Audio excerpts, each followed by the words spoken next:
Why did Argentina's debt crisis cause purchasing power loss? Imagine waking up one day and finding that your money no longer buys what it used to. That's what happened to many people in Argentina during its debt crisis. When a country borrows too much money and struggles to pay it back, it can cause big problems for everyone's wallets. Argentina's debt crisis was a major event in the world of financial history, showing how debt and economic troubles can hit everyday lives hard. When Argentina borrowed money from other countries and international lenders, it created a huge debt. But paying back this debt became difficult because the country was not earning enough from exports or other sources. To cover the debt, the government often had to print more money.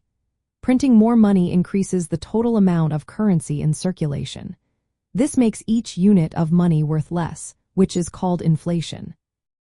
As inflation rises, prices for goods and services go up quickly. For example, the cost of food, fuel, and electricity can double or triple in a short time. When prices rise so fast, wages often do not keep up. Even if people get a raise, it might not be enough to buy the same amount of goods as before. This means their real income, or what their money can buy, shrinks. The devaluation of the Argentine peso, the country's money, made things worse. When the peso loses value compared to foreign currencies, imported goods become more expensive. Since many everyday items like electronics, medicines, and cars are imported, their prices jump. This pushes inflation even higher. The result is that families find it harder to afford basic needs. During the crisis, wages often failed to grow fast enough to match inflation. For example, Argentina's minimum wage lost over 28% of its value in just 1 year.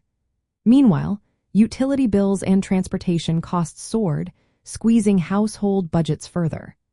This combination of rising prices and stagnant or falling wages meant people could buy less with the money they had.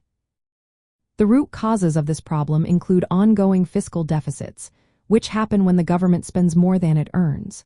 To cover the gap, it creates more money, fueling inflation. The country also faced difficulties accessing international credit because it had defaulted on previous loans and faced high interest rates.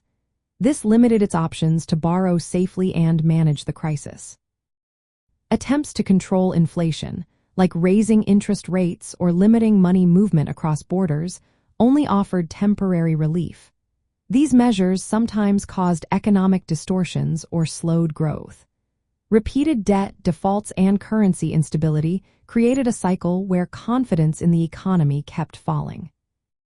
In the end, Argentina's debt crisis caused a sharp decline in the peso's value and a surge in inflation. Prices rose faster than wages, and the value of savings and income shrank.